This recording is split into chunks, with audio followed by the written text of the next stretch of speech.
Hi, it's very nice to meet with everyone today. I'm excited to have the opportunity to present to you my final exam. I hope you enjoy it. My name is Emily Jewett. I'm currently in the final semester at Texas A&M completing my online Master's of Health Education. Prior to this, I obtained my bachelor's degree at Arizona State University with a major in sociology and a minor in women's and gender studies. I've actually completed all of my schoolwork online while working full-time.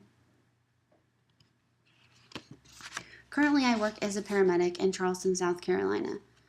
This line of work gives me the opportunity to interact with people from many different cultures, socioeconomic status, and different personal situations. As you might imagine, when I tell people that's what I do, their first reaction is, wow, you must see so many cool things. And while it's true, I have had the opportunity to birth babies and unfortunately sit with people while I tell them that their loved ones have passed away. More often, I see our homeless population or non-emergent transports, such as people with chronic medical issues that are unable to afford their medications or that have poor housing situations and don't have access to a primary care physician and use 911 as their first-line medical treatment. Prior to this, I worked in an emergency room in Northern Virginia, and I actually saw many similar types of patients, but from the in-hospital standpoint. After seeing many similar things for the last almost 10 years, I started thinking, why does this happen, and how can we prevent this? So I decided to pursue the Master's in Health Education to see if there was something more that I could do and how I could become more involved. Some of the most important things for a health educator to understand are the 7 areas of responsibility. Each area has multiple competencies and sub-competencies to define what the educator should be capable of performing. The goal of the first area is to assess needs, resources, and the capacity for health education and promotion. To do this, you should plan your assessment, define a priority population, and collect and analyze data. The second area involves planning health education and promotion.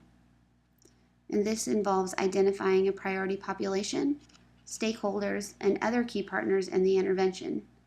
Also, the development of goals and objectives, designing interventions, and developing a mode of delivery for the health promotion program. The third area is the implementation of health education and promotion. This requires coordination of logistics necessary to implement the program, as well as training staff or volunteers, and the eventual implementation and monitoring of the health education program. Area 4 is conducting the evaluation and research related to the health education or promotion. This requires that you develop evaluation and research plans. After developing these plans, you then need to collect and analyze data and interpret the results of the data to apply to your findings. Area 5 is administering and managing health education and promotion. To achieve this, you should be able to manage financial or technological resources for a program, as well as manage the relationships between a program and the stakeholders.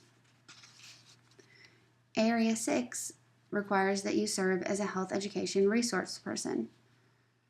For this, you should circulate health-related information, train others to use health education skills, and give advice on health promotion issues when needed.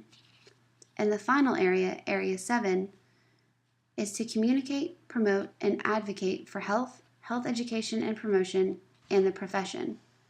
This can be achieved by advocating for health education and health promotion and influencing policy to promote health education.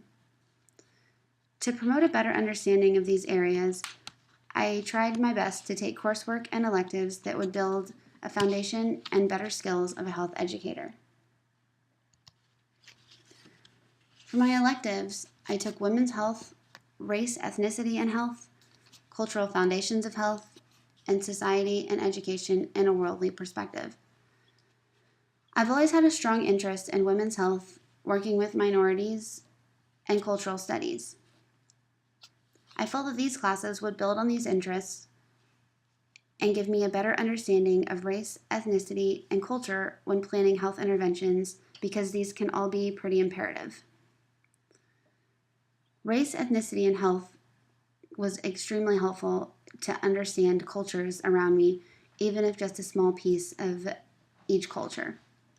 And society and education in a worldly perspective helped me to understand different cultures and learning in different areas of the world, which can be extremely important when implementing health programs.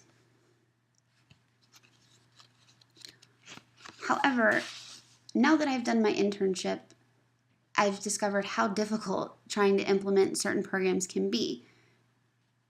For my internship, I'm working with the Charleston County Worksite Wellness Program to try to improve the communication between the Wellness Committee and the primary population that we identified, which is our Public Works Department. To do this, I'm posting information on bulletin boards in 3 primary areas and putting out a newsletter to people that signed up to receive it. And we're trying to see, again, if we can just improve communication, because the people at Public Works don't have email addresses, and so they don't receive the information that the wellness program puts out.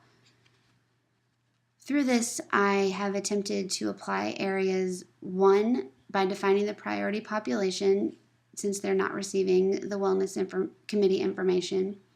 Area 2, by developing interventions and planning for the delivery of the program through bulletin boards and a voluntary newsletter. Area 3, by developing the newsletter and the information for the bulletin boards. I try to make them extremely employee-centered. Area 4, by only publishing credible and accurate information. And Area 7, my site director had mentioned to make sure I write to an 8th grade level to make the information audience appropriate. I definitely know that I need more work and improvement in areas 4 and 7 to get more experience with research and financial management.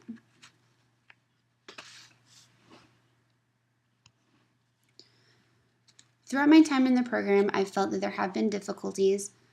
I know that I could use more assistance and experience in real-life application.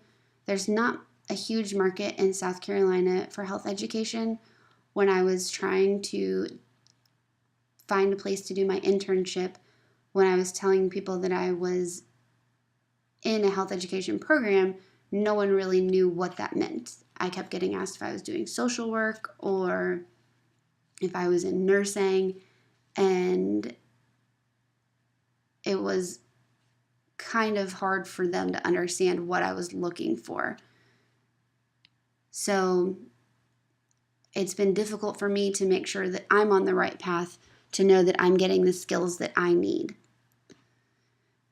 I feel like I have a pretty good grasp of the textbook knowledge, but to make sure that I'm developing the practical knowledge and skills has been a bit of a challenge. But I think that's always a struggle of online learning, since it's something that I've been doing for so long. When I look towards the future, my career goals, like I said, since it's not a big thing here in South Carolina, I just want to try to get something to get my feet wet, whether that's something program planning or worksite wellness, just something that will give me a little bit of experience.